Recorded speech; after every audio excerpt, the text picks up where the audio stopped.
한 분이 암 진단을 받고 영등포에 역에 딱 섰는데 온 세상이 찬란해 보이더래. 온 세상에. 막 딱 했는데 그 리아카를, 그 박스를 그냥 묶어갖고 리아카를 끌고 가는 할아버지가 너무 멋있어 보이더래. 저 할아버지는 살아서 생명을 누리고 살고 있구나. 저 할아버지는 생명을 누리고 살고 있구나. 그 할아버지가 그렇게 힘차 보이더래. 이 포장마차에서 떡볶이하고 오뎅을 끓이느냐고 땀을 흘리는 그 아줌마에 너무 부럽더래. 그리고 버스가 온다고 막 버스 잡는다고 막 사람들이 뛰어갈 때 생명이 막 흘러 넘치더래요. 난 이제 이 세상에 더 이상 없겠구나. 이런 세상에 함께 할 수 없구나. 내 존재가 잊혀진다는 거, 내 존재가 사라진다는 건 너무너무 슬픈 거예요. 근데 여러분들, 제가 진리 하나 알려드릴게요. 우리 인간은요, 죽기 전까지는요, 절대 안 죽어요.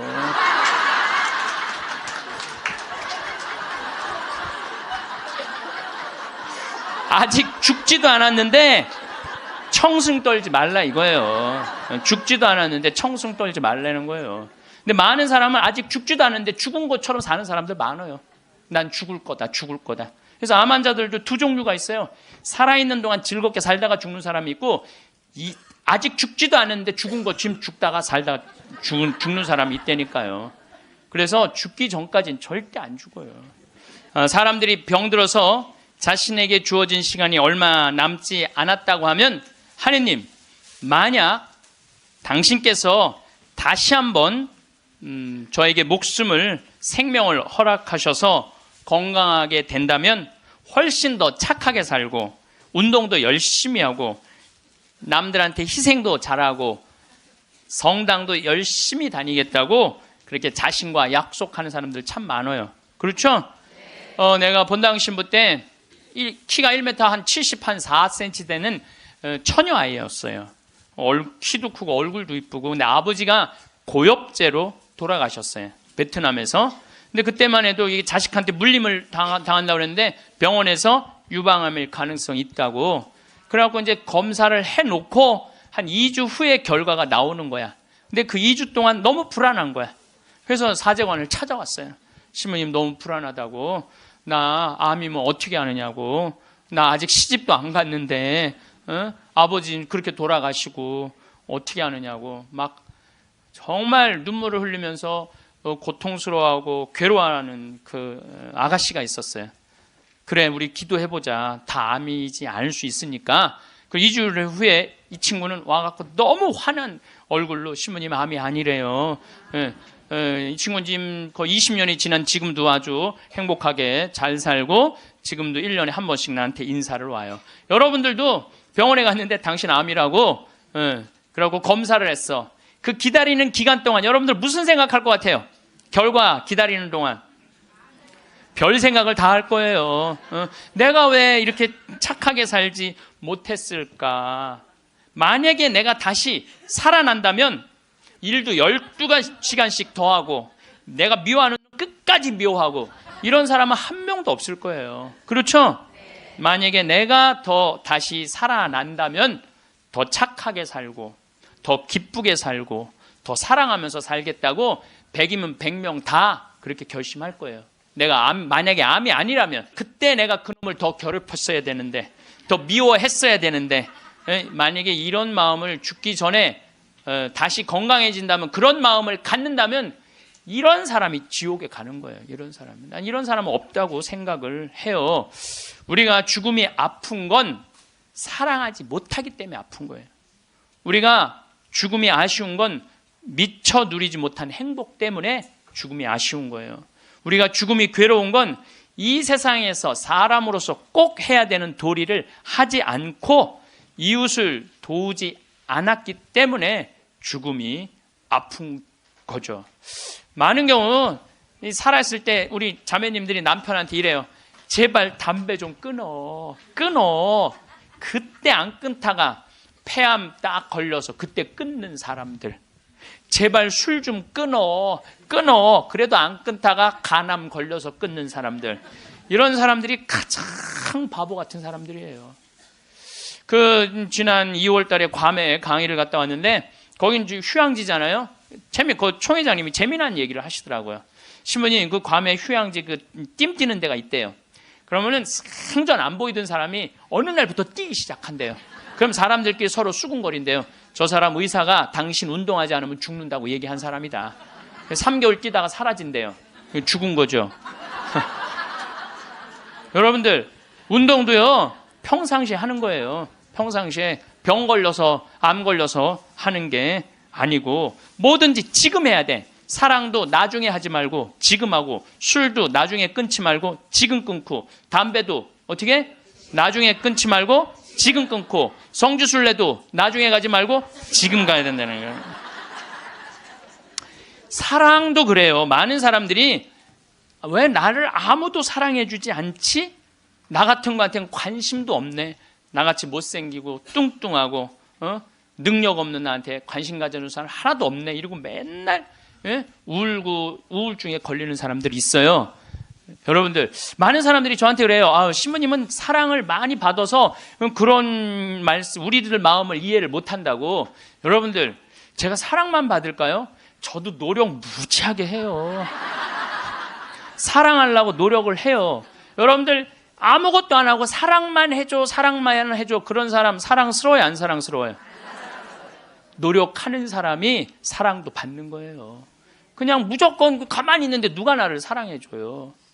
사랑도 열심히 하면 다. 낭만적인 사람은요, 잘생기고 이쁜 사람이 낭만적인 사랑하는 거 아니에요.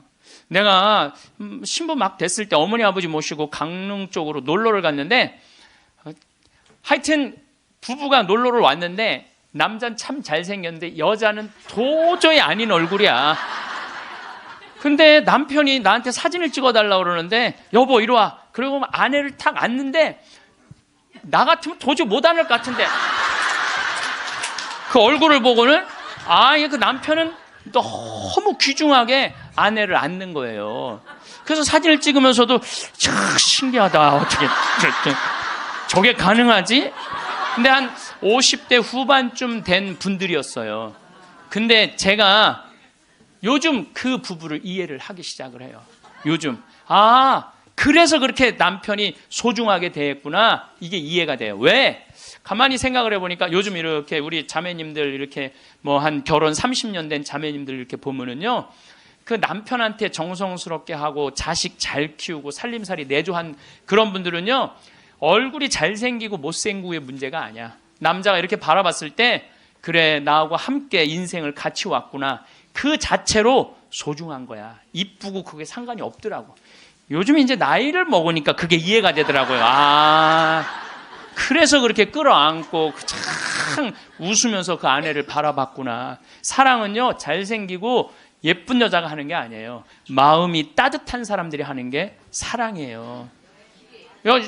신부님, 저는 얼굴이 못생겨갖고 아무도 저를 바라봐주는 사람이 없어요. 여러분들, 얼굴이 못생겨갖고 아무도 자기를 사랑해주지 않으면 방법이 있어요. 자기가 자기를 사랑해주면 돼요. 자기가 자기를 사랑해주면 되잖아요. 남이 사랑해줄 때 기다리면 그거 힘들어요. 내가 나를 아끼고 사랑해주면 빛이 나. 빛이 나면 사람들은 나한테 다가오게 돼 있는 거예요. 작년 8월 달에 우리 생태마을에, 이제 우리는 암 환자를 더 이상 안 받습니다. 방송 보시는 분들, 이제 더 이상 암 환자를 안 받아요. 왜 암 환자를 안 받냐? 우리 집은 사실은 암 환자들 치료 기관이 아니라 환경 교육하고 교우들 피정하는 집이에요. 근데 워낙 먹을거리가 좋고 이래서 내가 암 환자들을 받았는데, 요즘은 피정하겠다는 분들이 너무 많이 와서 그분들은 전부 다 청주 꽃마을로 가라고 그래요. 거기 이제 암 환자 전문 기관이니까. 그래서 암 환자를 안 받는데, 작년 8월 달에 암 환자가 또 왔어요. 근데 이 사람은 천주교 신자도 아니야. 천주교 신자도 아닌데, 이 대장암이 걸렸는데, 열어보니까 직장암이 걸렸는데 대장까지 다 퍼진 거야.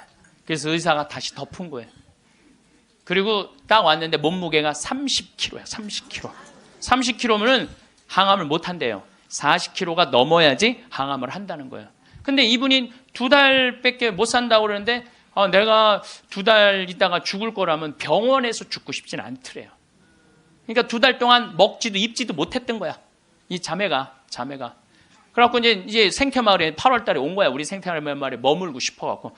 경치 좋은 데서 개신교 신자야. 하나님 찬양하고 죽겠다고. 그래갖고 이제 내가 이제 만나러 나가려고 그랬더니 직원들이 신부님 받지 말라고. 지금 방이 예약이 이미 10월, 11월 달까지 다 차가고 그분이 받으면 안 된다고. 절대 받지 말라고 그러는 거예요. 내가 또 마음이 약해갖고 잘 받거든요. 그러니까 이제 직원들이 이제 그 마음 약해질까봐 받지 말라고. 근데 내가 딱 마당에 나가서 그 자매를 딱 봤는데 이뻐.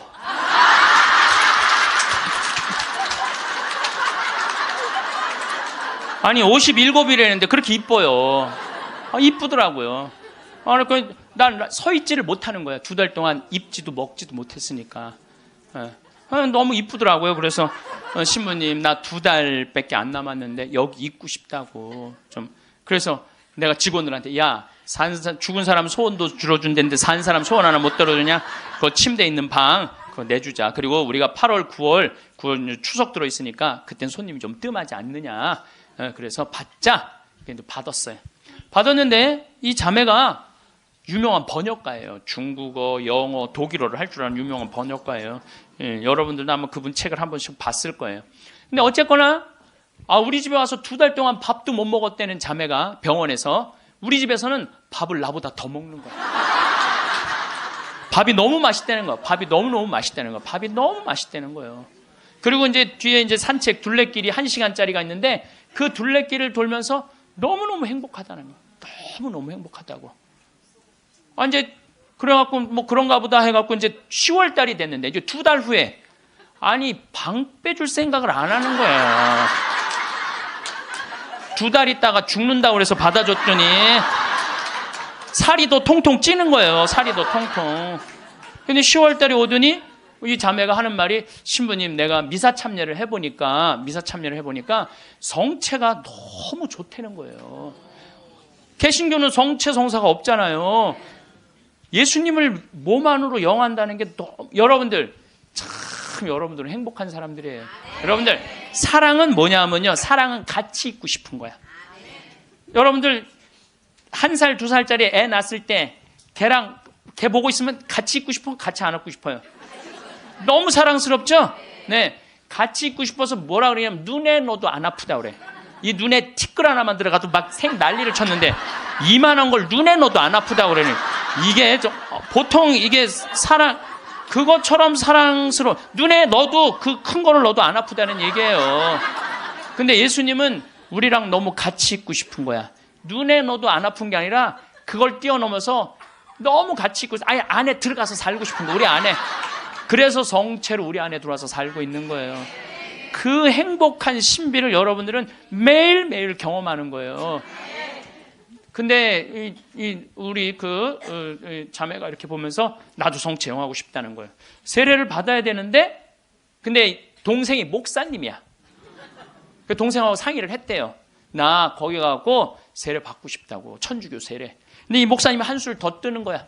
누나 가고 기분도 좋고 몸도 좋아지니까 세례 그냥 받으라고. 천주교 큰 집이나 마찬가지니까 세례 받으라고. 그래갖고 이제 데레사로 세례를 줬어요. 데레사로. 그러니까 데레사가 이제 매 시간마다 나한테 와서 강의 듣잖아. 앉아갖고. 근데 똑같은 걸 듣는데도 똑같이 웃기대. 그 자매가.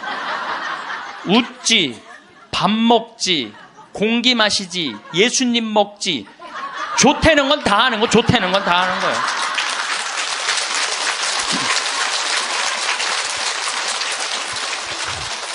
제가 시작 기도로 바친 게 이 자매가 나한테 메시지를 보낸 거예요. 네. 암이라고 하는 무서운 병을 만나면서 비로소 하느님을 만나게 되었습니다. 그 전까지는 교회도 잘 안 나갔대요. 관념이나 추상적인 존재로서가 아니라 매일매일의 삶과 고통 속에서 이전에 중요하다고 생각했던 것들이 얼마나 덧없음도 알게 되었고 저를 겸손하게 만드신다는 걸 감사하고 있습니다. 이 세상에서 내가 누구인지 하느님과 나의 관계에 대해 보다 깊이 이해하게 되었습니다. 나 자신의 한계를 처절하게 경험했고 깊은 실망도 알게 되었습니다. 그럼에도 희망이 얼마나 소중한 것인지 조금 알게 된 것 같아요. 그리고 항상 사람들 속에서 서로 보살피며 살아야 한다는 것을 비로소 알게 되었습니다. 우리 생태마을에서 살면서요. 너무너무 삶을 그리고 이분이 그런 거예요. 2달 동안 그냥 하느님 속에서 살다가 죽겠다고 찬양하면서 그러면서 점점 건강이 12월 달이 돼도 방 뺄 생각을 안 하는 거예요. 온몸에 암이 다 퍼졌다는 사람이. 그래서 이제 12월 마지막 제주는 내가 너무 강의가 많으니까 이제 마지막 제주는 쉬어요. 오늘부터 21일까지 하루도 안 쉬고 강의를 하는 거예요. 21일까지. 그러니까 대림 여러분들 피정한다고 그냥 여기서 부르고 저기서 부르고 그러니까 근데 예수님 내가 그래 대림 때 항상 예수님이 난 12월 10일 날 태어났으면 좋겠어. 너무 힘들어. 그래서 25일부터 30일까지는 제가 쉬어요. 근데 쉬면서 이제 평창에 이제 오늘도 새벽에 눈이 와갖고 그냥 직원들이 눈을 다 쓸었거든요. 그래서 이제 마지막 주 쉬면서 집에서 뭐 할 일이 별로 없잖아요, 또. 그러니까 우리 직원들한테 저녁 먹고, 야, 영화 보러 나가자. 우린 또 영화를 보려면 원주로 나가야 돼. 1시간 한 20분 정도 운전을 해서 영화를 딱 이제 보러 갔는데 직원들 다 데려가는데 테레사가 눈에 밟히는 거야. 혼자 놔두고 가기가 그렇잖아요. 그 큰 건물에. 그래서 테레사도 같이 가자. 그래서 이제 테레사하고 같이 영화를 보러 갔어요. 근데 내가 영화를 보러 갔는데 영화를 잘못 골랐어. 영화를 이렇게 단편 영화를 골라야 되는데 1년에 한 편씩 나오는 영화에 2편을 데려간 거예요. 반지의 제왕, 호빗 뜻밖의 여정, 스마우그의 폐허라는 2편을 데려간 거예요. 이 난쟁이들이 잃었던 왕국을 찾으려고 막 하다가 보물을 찾아야 되는데 그 굴 속에 용을 깨우면 안 되는 거야. 근데 용을 깨운 거야. 화가 난 용이 막 날개를 펼치고 이제 마을을 다 불살려고 날개를 딱 펼치고 입을 쫙 벌리다가 영화가 끝나요. 이건 이제 언제 봐야 되느냐면 내년에 봐야 되는 거, 내년에. 영화가 끝나고 데레사한테 미안하더라고. 데레사한테. 이제 언제 죽을지 모르는 데레사를 데리고 와갖고 그걸. 그래서 내가 빈말로 데레사한테 얘기했어. 데레사, 우리 내년에 누구 또 보러 오자. 난 빈말로 얘기했는데 데레사는 진지하게, 네, 신부님 또 보러 와요. 그러는 거예요. 그러나 한 1, 2월 달 해외 강의 성주순례 때문에 생태마을을 2달 동안 비웠어요. 2달 만에 왔는데, 데레사가 30kg짜리 데레사가 42kg가 된 거야. 얼굴이 삐쩍 말랐을 때도 이뻤는데 완전히 얼굴이 우리 집에 왔을 땐 흑 색깔이었는데 복사꽃 색깔로 바뀐 거야. 네. 그런데 그 데레사는 그렇게 좋아졌다가 지난 10월 마지막 주에 세상을 떠났어요. 떠났는데 이제 제가 세브란스 병원에 갔는데 그 딸 셋, 아들 하나 있는 집이에요. 근데 막내 여동생이 그 언니 마지막 임종을 지켰는데 그 목사님도 제가 만났어요. 근데 그분들이 이런 얘기를 저한테 전해주더라고요. 신부님, 우리 언니가 50, 이제 거의 60까지 산 거죠. 이 평생 살면서 지난 1년처럼 행복했던 적이 없었다는 거예요. 너무 행복하게 살다가 세상을 떠났다는 거예요. 그리고 마지막에 이제 임종하던 날도 예수님 감사합니다. 이거를 계속 입에 계속 하면서 예수님 감사합니다. 자기 1년 동안 너무 산 게 행복했고 당신 만나러 가서 감사하다는 거예요. 계속 그러고 세상을 떠났다는 거예요. 그래서 저는 사는 것 같이 살다가 죽는 사람은 죽어도 살아요. 그렇죠? 근데 이 세상을 죽는 것 같이 사는 사람은 죽어도 죽어요. 죽어도 죽는 거예요. 그래서 데레사가 그렇게 참 예쁜 모습으로 세상을 떠나는 걸 보면서 우리가 오래 사는 게 문제가 아니야. 사는 날까지 즐겁게 사는 게 행복한 거예요. 우리 그 데레사가 마지막에 나한테 보낸 메시지가 있어요. 내가 끝기도에 할 거지만 지금 다시 한번 읽어드릴게요. 누군가 제게 제일 좋아하는 게 무엇이냐고 묻는다면 즉시 하늘을 바라보는 것이라고 답할 거예요. 우리 생태마을에서 이렇게 하늘을 바라보는 모습이 너무너무 행복했대요. 하늘이 파란 하늘을 바라보는 게. 새벽 하늘, 해질녘, 하늘 낮과 밤의 하늘을요. 하늘은 늘 자유롭고 무한하며 아름다워요. 하늘을 보면 주님께 삶을 주신 그 사랑에 감격해서 울고 싶고 웃고 싶어요. 하늘을 바라볼 수 있게 하신 그 사랑이 감사합니다. 라고 이렇게 나한테 아름다운 많은 시들을 보내면서 번역가였으니까 이렇게 해서 이제 데레사는 세상을 떠났어요. 그래서 우리는 하여튼 죽기 전에 생이별하는 거, 사랑도 못하고 이래서 죽는 게 싫어. 이제 사랑도 하고 여행도 다니고 다 좋아. 그래도 죽는 게 싫어. 왜 그러냐면 존재의 사라짐 때문에 그래요. 내 존재가 이 세상에서 없어진다는 것은 너무너무 슬픈 거예요. 이건 좀 형이상학적인 문제예요. 내 존재가 사라진다는 거. 내가 40살인데 1월 달에 병원에 갔더니 의사가 당신 2달밖에 못 산다. 기껏 살아야 2달이다. 3월 달에는 죽는다. 그럼 이 사람은요, 이때부터 울기 시작을 하는 거야. 내가 3월 달에 죽어? 나 진달래 보고 싶은데 진달래 필 때 나는 이 세상에 없겠네. 나 여의도 벚꽃 구경 가고 싶은데 벚꽃 필 때 난 이 세상에 없겠네. 나 목련 보고 싶은데 목련 필 때 난 이 세상에 없겠네. 그리고 우는 사람 참 많아요. 나 생태마을에 있으니까 암 환자들 많이 오잖아요. 예. 그래갖고 막 울며 신부님 난 아직 어디도 못 가봤고 제주도도 못 가봤고 바다도 못 가봤고 근데 나 죽는다고 막 울며 불며 하는 사람들 참 많아요. 여러분들 죽음을 미리 앞당겨서 죽지는 마세요. 살아있는 동안 삶을 즐기고 죽을 때 죽음을 받아들이는 훈련이 필요합니다. 저는 저도 뭐 아주 뭐 그런 거하고 상관없는 이 위암 아주 초기 환자였어요. 그래서 위를 3분의 1을 잘라냈어요. 근데 5년 전이죠, 이제. 그런데 내가 그러고 난 다음에 사는 게 모든 게 감사해. 살아있는 게 감사해. 살아있는 게. 내가 제일 그 삶을 많이 누리고 느끼고 살고는 있지만은 제일 행복할 때가 언제냐면은 이제 아침에 읍내 목욕하러 나가요. 이제 우리는 읍내 목욕탕 이제 한 8km 되니까 운전을 한 10분 정도 하면은 목욕탕에 6시에 딱 가면은 우리 또 시골은요 전날 청소하는 사람이 다 탕을 닦아놓고 물을 안 받아놓고 가요. 내가 딱 가면은 탕에 물을 내가 제일 먼저 물을 틀어서 물을 받아. 그래갖고 이제 물을 받아갖고 샤워를 하고 탕 안에 그 제일 깨끗한 찬물에 몸을 쫙 담그면은요 온몸이 너무 편안한 거예요. 거기서 이제 묵주기도 5단을 일단 하고 묵주기도 5단을 하고 이제 나와서 딱 운전을 하고 그 평창 읍내에서부터 우리 집까지 오는 길이 내내 옆에 강이 있어요. 딱 하면요 아침에 물 한 개가 산에 쫙 걸려 있고 백로가 쫙 날아가고 강물 소리 듣고 그 바람을 맞고 있으면요 살아있는 게 이렇게 행복한 거구나. 이게 돈 드는 일이 아니에요. 우리가 삶을 얼마든지 누리고 느끼고 생명을 누리고 살 수 있어. 우리가 그걸 할 줄 모르는 게 문제인 거예요. 할 줄 모르는 게. 여러분들도 오늘 이렇게 와서 강의 들으니까 삶이 생명감이 좀 느껴지지 않아요? 예. 그래서 집에 있으면 안 되는 거예요. 집을 나가야 되는 거 무조건. 예. 집에 있으면 우울증밖에 걸릴 게 없는 거예요. 예.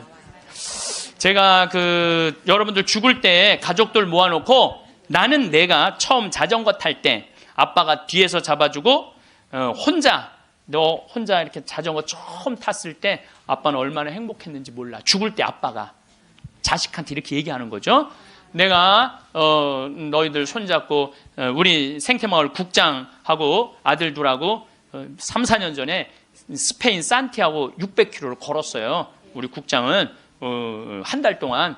그게 내가 보기에는 죽을 때 내가 너희들하고 그때 걸었을 때 너무너무 행복했어. 이런 말을 할 때 여러분들 멋있게 죽는 거예요. 안 죽으려고 이리 도망다니고 저리 도망다니고 그냥 풀뿌리 캐먹고 그냥 죽은 건지 산 건지도 모르고 그냥 이러고 살다가 죽지 말라는 거예요, 여러분들. 김수환 추기 형님이 돌아가실 때 고맙습니다. 사랑하십시오. 참 멋있게 죽잖아요. 여러분들도 죽을 때 좀 제발 멋있게 죽어.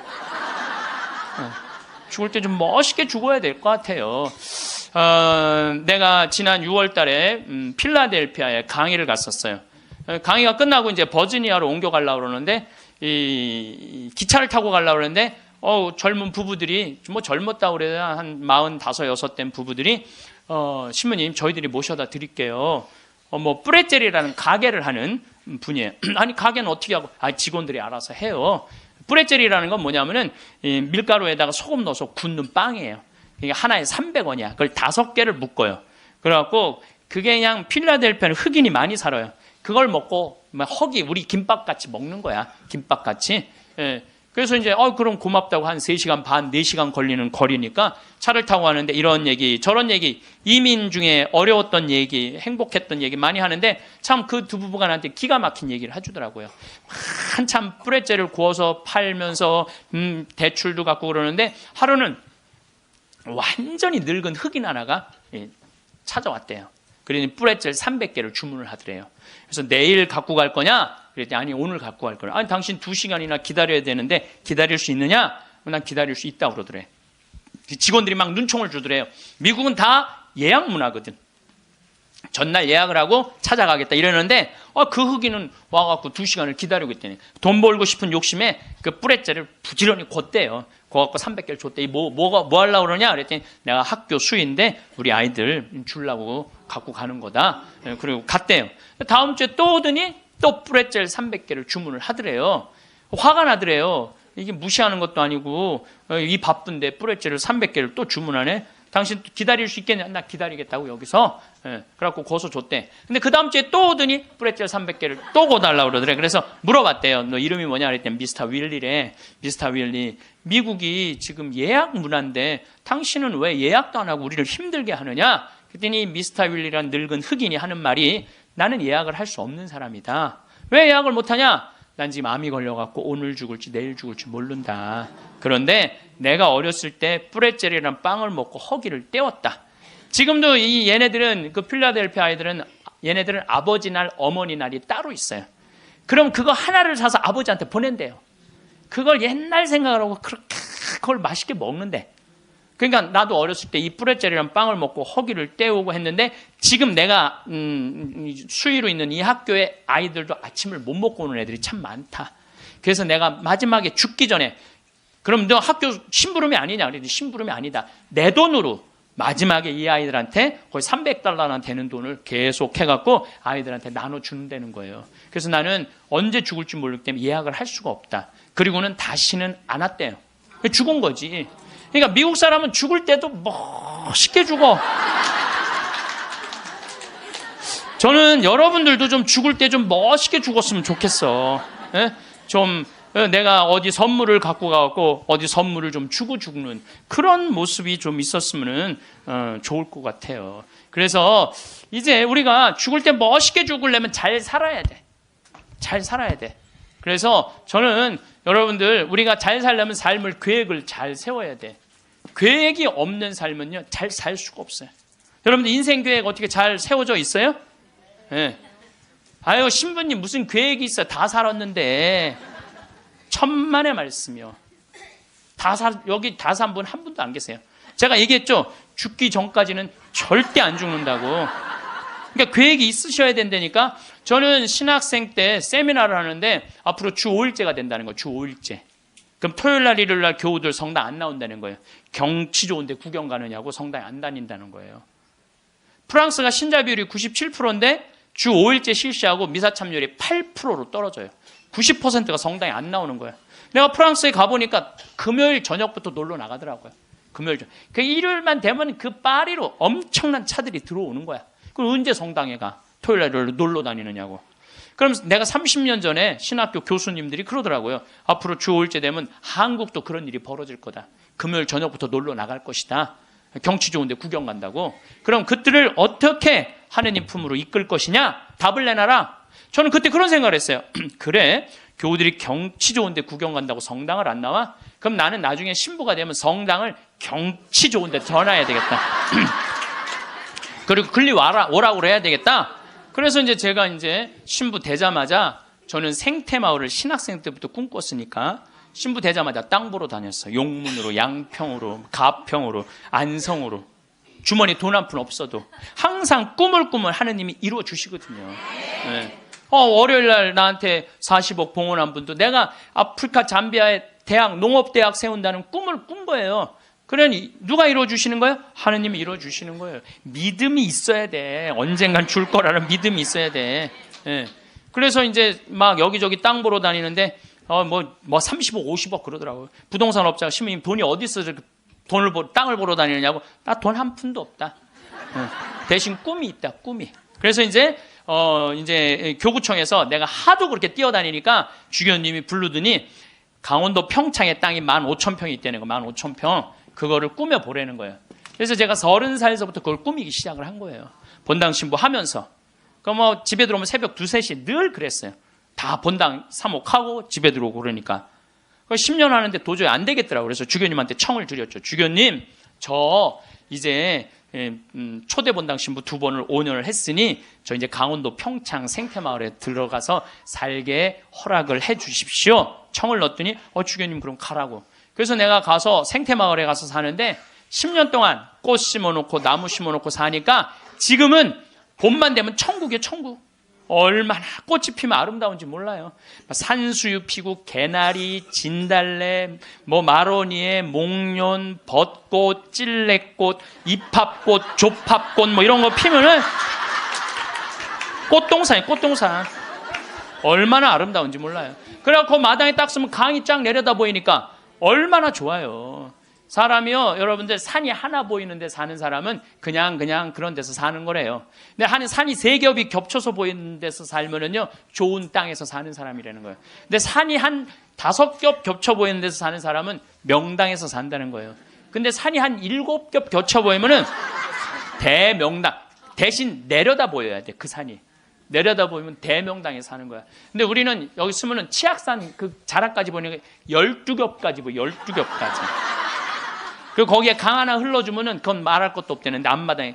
그러니까 딱 마당에 딱 서 있으면은요, 얼마나 행복한지 몰라요. 이렇게 내가 50살이 된 거야. 그리고 밤하늘의 별이, 여러분들 우리 대레사도 별 얘기 했잖아요. 별이 얼마나 아름다운지 몰라요. 그러니까 우리 여기 남산이 278m야. 우리 생태마을은 325m야. 그러니까 강의 끝나고 밤 11시, 12시에 가면요, 하늘을 보면요, 지금은 이제 오리온, 황소자리, 마차부자리, 뭐 카시오페아, 북두칠성, 별똥별이 떨어지잖아요. 별똥별 꼬리 타는 소리가 들려요. 별똥 떨어질 때, 아니 뻥이 아니라니까. 떨어질 때 따따따따따따 이러면서 떨어요. 따따따따따. 참. 이렇게 내 청춘 50이 됐어, 내가. 그랬더니 교구청에서 부르더니 황 신부님, 그 평창 생태마을 꾸민 경험을 가지고 여주의 땅이 15만 8천 평이 있대. 15만 8천. 여기 10배야. 평창보다 10배.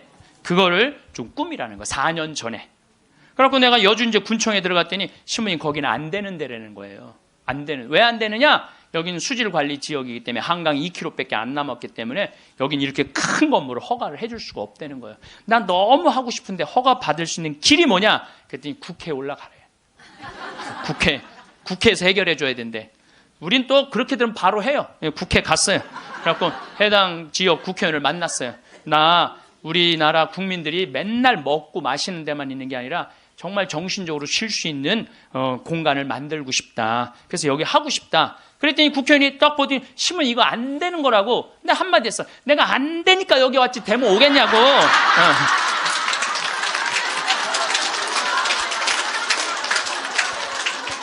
그때 마침 그 국회의원이 아주 열심한 천주교 교우였어. 고민을 많이 하더라고요. 그러더니 그러면은 군수님하고 얘기를 해보고 연락을 드리겠다고. 그래서 이제 기다렸죠. 일주일 후에 연락도 빨리 오더라고. 아주 능력 있는 국회의원이야 보니까.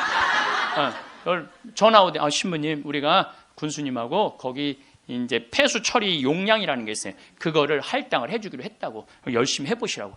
나는 그냥 그러면 끝나는 줄 알았어요. 너무 좋았는데 이게 또 이제 다시 허가 기간이 경기도청으로 넘어가는 거야. 경기도청에 가니까 이게 또 난감한 거야. 근데 마침 내가 또 경기도 기관장들한테 아침 먹고 하는 강의를 했었어요. 도지사 있고 뭐 법원장, 경찰청장, 무슨 뭐 세무서장, 뭐 국회의원들, 뭐 또 뭐 무슨 시장들 다 모였는데 강의를 아침에 하는데 끝나고 난 다음에 도지사님이 차 한 잔 마시자고 그래서 마시면서 이 도지사님이 그러더라고요. 신부님, 되게 기관장들이기 때문에 아침 먹고 다 간대. 근데 끝까지 들은 게 신부님이 처음이라는 거야. 신부님 너무너무 우리한테 유익한 강의를 해줘서 너무너무 감사하다고. 혹시 필요한 거 있으면 말을 하라고. 내가 필요한 거 있다고. 나 필요한 거 있다.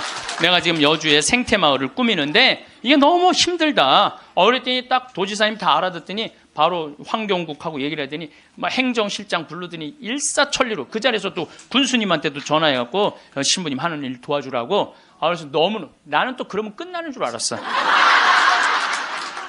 그랬더니 그거보다 더 어려운 기관이 뭐냐면은 한강유역관리청이에요. 거기서 부정적인 의견이 나오면 안 되는 거예요. 거기 갔는데 안 된다는 거예요. 다 안 된다는 거 하여튼 다 안 된다는 거예요. 갔는데 그 이제 판시관이 7급 공무원인데 여자야. 남자는 이렇게 쑤시고 저렇게 쑤시면 어떻게 되는데 여자는 뭐 어떻게 할 길이 없잖아요. 그래갖고 신부님 여기는 안 되는 이유를 쭉 설명을 하더라고. 그런데 난 여기 너무 하고 싶다. 생태 공원도 조성하고 맨날 내가 프랑스 떼제 공동체를 가보니까 한 주에 3,000명씩 와서 피정을 하고 가는 거예요. 한 주에 3,000명. 그러니까 걔네들은 정신적인 훈련을 너무너무 많이 하는 거예요. 근데 우리나라는 그런 데가 거의 없는 거야. 그래서 우리 천주교 교우들도 그래서 저 여주는요 피정 기간이 월요일부터 주일이야. 일주일 동안 하는 거야. 일주일 동안. 그래서 찬송도 하고 미사 참례도 하고 강의도 듣고 밭에 나가고 잠깐 일도 하고 이런 얼마나 여러분들 시간 많잖아. 그러니까 가격은 최대한 낮추면서 우리 교우들이 그런 정신적인 걸 하고 싶다. 그랬더니 신부님 사실은 저는 신자도 아니고 우리 엄마 아버지도 신자가 아닌데 신부님 우리 엄마 아버지가 평화방송만 본다는 거예요. 신부님 강의만. 자기도 몇 번 봤대. 봤는데 신부님 생각이 좋아서 내가 긍정 의견을 내겠다고. 넘을 산을 다 넘은 거야. 얼마나 행복한지 몰라요. 그런데 진짜 큰 산이 하나 있더라고. 주민들이 결사 반대하는 거예요. 주민들이 한 105호 정도 되는데 그 부평리 주민들이 안 된다. 결사 반대는. 그래서 야 이거 결사 반대하면 안 되는데 그래갖고 내가 이제 주민들 이제 마을회관에 만나자 그랬어요. 딱 만났는데 눈빛이 결사항전의 눈빛이 있더라고요. 결사항전의 눈빛이. 그래서 그러면 한번 왜 반대하시는지 말씀을 해보라고. 근데 여러분들 우리가요 협상을 할 때는요 먼저 말하면 안 돼요. 항상 상대방이 어떤 지금 기분으로 반대를 하는지 얘기를 들어봐야 돼. 그래서 내가 또 생명을 살리는 말씀 말 작년에 강의할 때 대화하는 방법 알려줬잖아요. 내가 그렇게 1년을 말을 했는데 대화를 못 하겠어요. 그래서 이제 겸손하게 앉아서 어르신들이 말씀하시는데 말씀 다 맞는 말씀이더라고요. 그리고 말씀을 들을 때는 눈빛을 깔아야 돼. 일단 이렇게. 그리고 말씀할 때마다 어떻게 고개를 끄덕여야 돼요. 이게 존중이에요. 존중. 1시간 동안 제가 계속 맞는 말씀이라고 의견을 받아들이겠다고 맞는 말씀이라고 받아들이겠다고 이제 다 얘기하고 그럼 신부님 여기다 왜 하려고 그러느냐고 내가 또 이제 말할 기회를 주신 거 아니에요. 내가 또 일단 말을 하면 이게 얼마나 대단해요. 그래서 30분 말씀을 드렸지. 30분 말씀을 드렸더니 주민들이 눈빛이 싹 풀리더라고요. 그러면은 신부님 한번 해보시라고. 근데 내가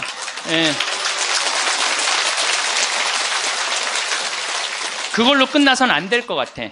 그래서 저는 강원도도 이런 생태마을을 하는데 주민들을 초청하고 싶다고 초청을 해서 이런 생태 이게 나쁜 게 아니고 정말 생명을 살리고 싶은 그런 마음으로 건강한 먹을거리를 만들고 싶은 마음으로 하는 거니까 한번 와서 보시라고. 이제 주민들을 이제 우리 생태마을에 모셨어요.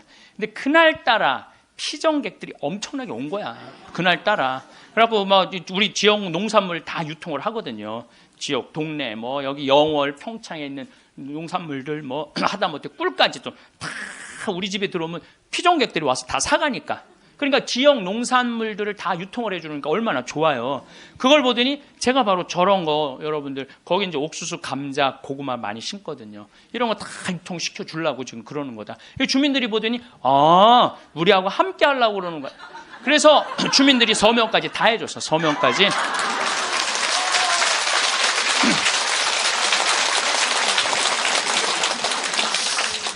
나는 보통 텔레비전 보면 막 반대할 때 막 결사 반대 막 피 같은 거 막 써놓고 막 그리고 서로 막 죽기 살기 까무러치기로 싸우는 거 보면 이해가 안 돼. 왜 말로 하면 될 걸 왜 싸우는지 이해가 안 가. 나도 양보할 걸 많이 양보를 했어요. 왜냐하면 거기에 주민들이 나는 그 산을 좀 넓은 농토를 하려고 하는데 산을 보존해달라고 그러더라고. 맞는 말씀이잖아요. 그래서 산 보존하는 걸로 하고 이제 거기서 이제 말을 좀 해서 이 사람이 말을 타면은요, 이게 그 말을 키우고 싶은 이유 중에 하나는 왜 말을 키우고 싶으냐면 장애자들이 말을 타면은 이 치료가 굉장히 좋아요. 그래서 장애인 협회에서 나한테 와갖고 신부님 말을 좀 하면은 말 탈 공간이 없다는 거예요. 지금 수도권은 너무 비싸고. 근데 여긴 땅이 15만 8천 평 아니야. 15만 8천 평. 그러니까 좀 해달라고 해서 그거 하려고 그러는데 말 똥 냄새가 마을에 오면 불편하다. 그것도 내가 포기했어요. 그러니까 원하는 걸 다 해준 거죠. 내 것만 한데 협상이라는 거죠. 내 걸 포기하는 게 협상이에요.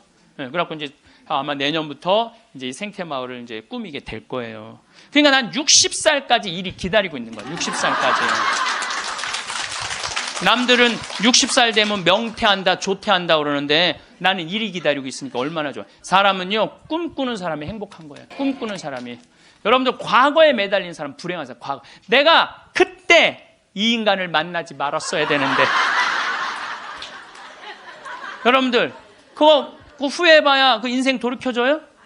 돌이켜지는 게 아니에요. 우리가 과거에 매달린 사람이 우울증에 걸린다니까요. 그때 내가 삼성전자 주식을 사뒀어야 되는데 3만 원 할 때 사뒀어야 돼. 3만 원 할 때 3만 원 할 때 사뒀으면은 지금 150만 원 왔다 갔다 하잖아요. 3억 저기 막 3억 원어치 사놨으면 150억 된 거 아니야. 150억. 여러분들 아까도 말씀드렸지만 과거에 집착하는 사람은요 불행한 사람이에요. 과거에 내가 아주대학 환경공학과 대학원 다녔거든요. 거기 너무너무 재미난 일거리가 있어요. 하나가 뭐냐면은 거기 옆에 유신고등학교라고 있었어요. 근데 지금은 아주 좋은 고등학교였는데 처음에 이제 막 그 지역에서 막 시골에서 이제 오는 애들이 꼴뚱한 애들이 참 많은 거예요. 담임 선생님이 그랬대요. 이 바보들아, 저기 이 등록금 학비 이거 있으면 앞에 땅 그때 고기가 한 평에 100원 했거든요. 30년 전 이거나 사두라고 이 바보들아. 맨날 선생님 그랬대요. 그런데 30년이 지난 지금 거기는 한 평에 3천만 원이야. 그럼 이제 난 애 나이 한 4-5살 위아래 그때 공부 못했던 애들이 이런 말을 하는 거. 그때 담임 선생님 말을 들었어야 되는데. 여러분들 아니 그럼 30년 전으로 돌아갈 거야. 어떻게 할 거야? 과거에 매달린 사람은 불행한 사람이에요. 미래를 꿈꾸는 사람이 행복한 거예요. 미래를 꿈꾸는 사람. 계획이 있어야 된다는 거예요. 삶에는 계획이 있어야 된다는 거예요. 그래서 여러분들은 어떤 계획을 갖고 계시냐. 이 자세한 얘기는 다시 다음 시간에 하겠습니다. 제가 우리 데레사가 이게 거의 마지막 한 달 전에 저한테 보낸 거예요. 이제 혼수 상태로 들어가기 전에 보낸 아까 읽어드린 걸로 마침 기도를 바치겠습니다. 암이라고 하는 무서운 병을 만나면서 비로소 하느님을 만나게 되었습니다. 관념이나 추상적인 존재로서가 아니라 매일매일의 삶과 고통 속에서요. 이전에 중요하다고 생각했던 것들이 얼마나 덧없음도 알게 되었고 저를 겸손하게 만드신다는 걸 감사하고 있습니다. 이 세상에서 내가 누구인지 하느님과 나의 관계에서 보다 깊이 이해하게 되었습니다. 내 자신의 한계를 처절하게 경험했고 깊은 실망도 알게 되었습니다. 그럼에도 희망이 얼마나 소중한 것인지 조금 알게 된 것 같아요. 그리고 항상 사람들 속에서 서로를 보살피며 살아야 한다는 것을 비로소 알게 되었습니다. 누군가 제게 제일 좋아하는 게 무엇이냐고 묻는다면 즉시 하늘을 바라보는 것이라고 답할 거예요. 새벽 하늘, 해질녘, 하늘, 낮과 밤의 하늘을요. 하늘은 늘 자유롭고 무한하며 아름다워요. 하늘을 보면 주님께 삶을 주신 그 사랑에 감격해서 울고 싶고 웃고 싶어요. 하늘을 바라볼 수 있게 하신 그 사랑에 감사합니다. 우리는 특별한 일이 있어야 의미 있는 날이라고 생각해왔습니다. 무언가를 이루거나 누군가를 만나거나 어딘가를 가야만 기억할 만한 하루라고 여겼습니다. 그래서 아무 일 없이 흘러가는 평범한 날들을 그저 지나쳐 보냈습니다. 하지만 지금 돌아보면 그렇게 흘려보낸 날들이야말로 삶의 대부분이었고 그 안에 진짜 삶이 담겨 있었다는 걸 깨닫게 됩니다. 화려하지 않은 일상이 사실은 가장 단단한 삶입니다.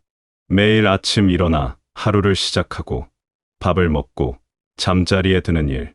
이 반복이 지루하게 느껴질 때도 있지만 이것이야말로 생명이 살아 숨쉬는 증거입니다.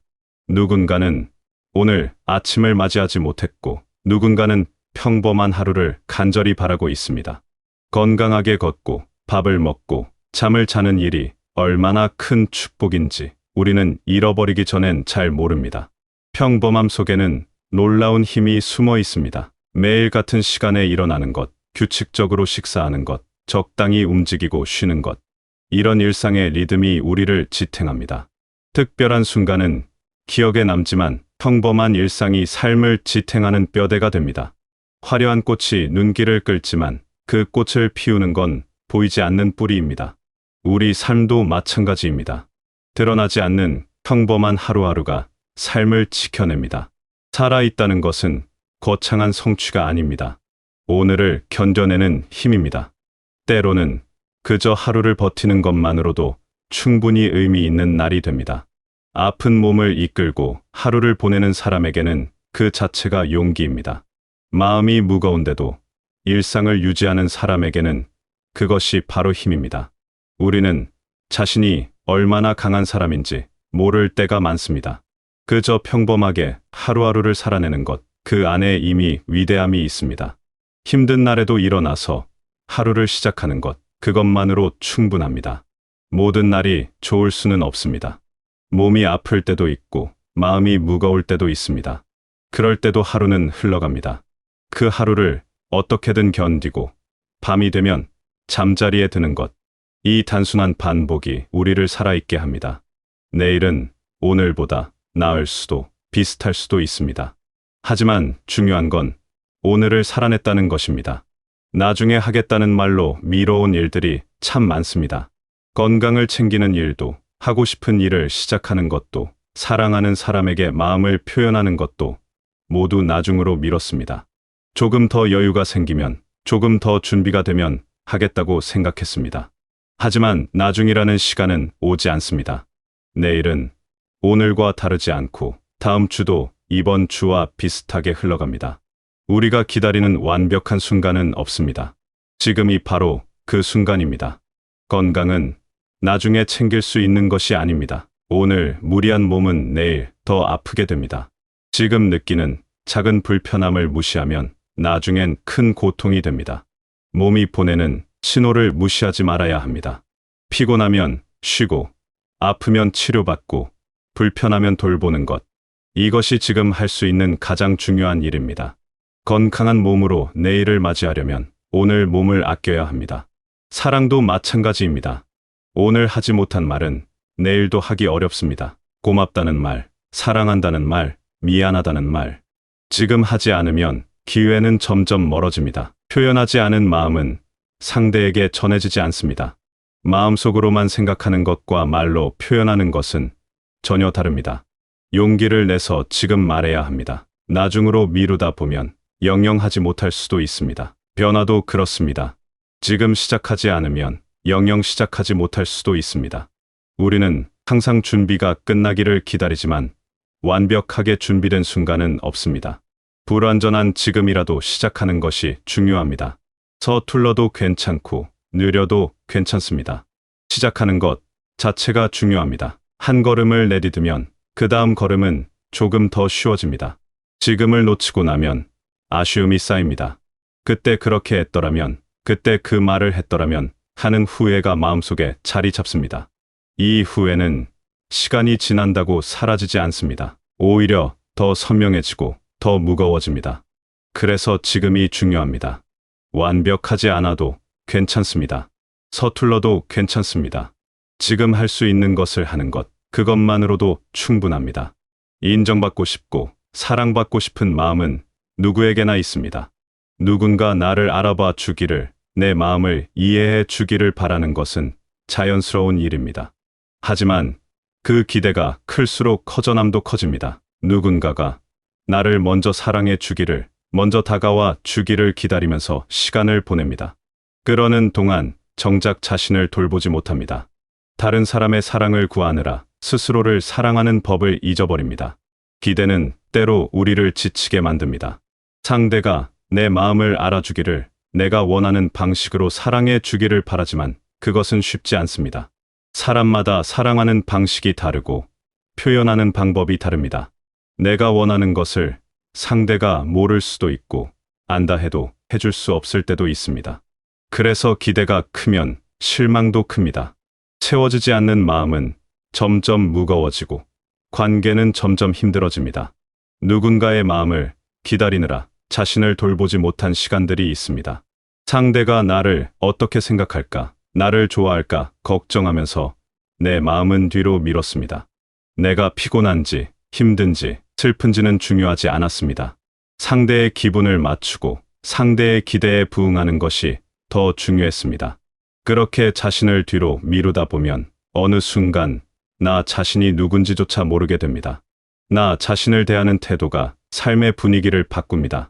내가 나를 존중하면 다른 사람도 나를 존중하게 됩니다. 내가 나를 소중히 여기면 관계도 달라집니다. 스스로를 함부로 대하면 다른 사람도 나를 함부로 대하기 쉽습니다. 자신을 아끼는 것은 이기적인 일이 아닙니다. 오히려 건강한 삶의 시작입니다. 스스로를 존중할 때 마음이 덜 흔들립니다. 누군가가 나를 인정하지 않아도 나는 나를 인정할 수 있습니다. 누군가가 나를 사랑하지 않아도 나는 나를 사랑할 수 있습니다. 이것이 바로 마음의 중심을 잡는 방법입니다. 다른 사람의 평가에 흔들리지 않고 내 삶을 살아갈 수 있는 힘은 자기 존중에서 나옵니다. 자신을 아끼는 방법은 간단합니다. 내 몸이 힘들 때 쉬어주는 것, 내 마음이 슬플 때 위로해주는 것, 내가 무언가를 잘했을 때 스스로를 칭찬해주는 것입니다. 다른 사람에게 바라는 것들을 먼저 나 자신에게 해주는 것입니다. 누군가 나를 위로해 주기를 바라기 전에 내가 나를 위로합니다. 누군가 나를 인정해 주기를 바라기 전에 내가 나를 인정합니다. 사랑은 조건이 아니라 태도에서 시작됩니다. 상대가 무엇을 해줬을 때만 사랑하는 것이 아니라 그 사람을 있는 그대로 받아들이는 것이 사랑입니다. 나 자신도 마찬가지입니다. 내가 무언가를 이뤘을 때만, 누군가에게 인정받았을 때만 나를 사랑하는 것이 아니라 지금의 나를 있는 그대로 받아들이는 것이 진짜 사랑입니다. 지나간 선택과 관계에 대한 후회는 누구에게나 있습니다. 그때 다르게 했더라면, 그때 다른 선택을 했더라면 하는 생각은 끊임없이 마음속을 맴돕니다. 하지만 과거는 이미 지나갔습니다. 아무리 후회해도, 아무리 되돌리고 싶어도 바꿀 수 없습니다. 과거를 붙잡고 있는 동안 현재는 계속 흘러갑니다. 지금 이 순간을 놓치게 됩니다. 과거를 붙잡을수록 현재가 가벼워지지 않습니다. 후회와 미련은 무거운 짐입니다. 그 짐을 지고 걷는 것은 힘듭니다. 앞으로 나아가기 어렵습니다. 과거는 배움으로 남기고 후회는 내려놓아야 합니다. 그때는 그것이 최선이었다고 받아들이고 지금은 지금대로 살아가야 합니다. 과거의 실수나 잘못된 선택을 용서하는 것도 필요합니다. 자신을 용서하는 것입니다. 그때는 몰랐던 것, 그때는 할 수 없었던 것들이 있습니다. 지금의 눈으로 과거를 보면 아쉬운 점이 많지만 그때의 나는 그것이 최선이었습니다. 그 사실을 인정하고 과거의 나를 용서해야 합니다. 그래야 지금의 나를 온전히 받아들일 수 있습니다. 과거는 내려놓고 오늘의 설 자리를 만드는 삶이 필요합니다. 지나간 일에 대한 후회로 오늘을 채우지 말아야 합니다. 오늘은 오늘대로 의미가 있고 오늘은 오늘대로 살아갈 가치가 있습니다. 과거의 실수가 오늘을 망칠 이유는 없습니다. 오늘을 잘 살면 과거의 아픔도 조금씩 치유됩니다. 관계에서 말보다 태도가 중요합니다. 좋은 말을 해도 태도가 차갑다면 그 말은 진심으로 느껴지지 않습니다. 반대로 말이 서툴러도 태도가 따뜻하면 마음이 전해집니다. 우리는 말로 관계를 맺는다고 생각하지만 실제로는 태도로 관계를 만들어갑니다. 상대를 대하는 눈빛, 표정, 목소리 톤, 이 모든 것이 말보다 더 많은 것을 전합니다. 이해받고 싶고 인정받고 싶은 마음은 관계의 시작입니다. 하지만 이것만으로는 충분하지 않습니다. 상대를 이해하고 상대를 인정하는 마음도 필요합니다. 내 마음만 중요한 것이 아니라 상대의 마음도 중요합니다. 서로의 마음을 존중할 때 관계는 깊어집니다. 상대를 이기기보다 관계를 지키는 선택이 때로는 더 중요합니다. 말다툼에서 이기는 것이 중요한 게 아닙니다. 관계를 유지하는 것이 더 중요합니다. 내가 옳다는 것을 증명하는 것보다 상대의 마음을 이해하려는 노력이 더 가치 있습니다. 이기고 나서 남는 것은 허전함입니다. 하지만 관계를 지키고 나면 따뜻함이 남습니다. 관계는 완벽할 수 없습니다. 때로는 서로 상처를 주기도 하고 오해가 생기기도 합니다. 하지만 그 안에서 배우고 성장하고 서로를 더 깊이 이해하게 됩니다. 완벽한 관계를 기대하지 말고 있는 그대로의 관계를 받아들이는 것이 필요합니다. 그 안에서 진짜 친밀함이 생깁니다. 진심은 결국 전해집니다. 말이 서툴러도 표현이 부족해도 진심을 담은 마음은 상대에게 닿습니다. 반대로 아무리 좋은 말을 해도 진심이 없으면 공허합니다. 관계에서 중요한 것은 화려한 말이 아니라 진실한 마음입니다. 작은 관심, 작은 배려, 작은 친절. 이런 것들이 모여서 관계를 단단하게 만듭니다. 삶은 얼마나 오래 사느냐보다 어떻게 사느냐의 문제입니다. 매일매일을 의미 있게 살아가는 것이 중요합니다. 특별한 날만 기다리지 말고 평범한 오늘을 귀하게 여기는 것이 필요합니다. 지금 이 순간을 소중히 여기는 사람이 결국 삶을 즐기는 사람입니다. 지금의 하루를 귀하게 대하는 연습이 필요합니다. 아침에 눈을 뜨고 감사하는 마음을 가지는 것, 하루 동안 작은 기쁨을 발견하는 것, 밤에 잠들기 전 오늘을 되돌아보는 것. 이런 작은 습관들이 삶을 바꿉니다. 거창한 계획이나 목표가 아니라 지금 이 순간을 충실히 사는 것이 진짜 삶입니다. 작은 것에서 행복을 찾는 능력이 중요합니다. 따뜻한 햇살, 시원한 바람, 맛있는 식사, 편안한 잠자리. 이런 소소한 것들이 사실은 큰 행복입니다. 특별한 무언가가 있어야 행복한 것이 아닙니다.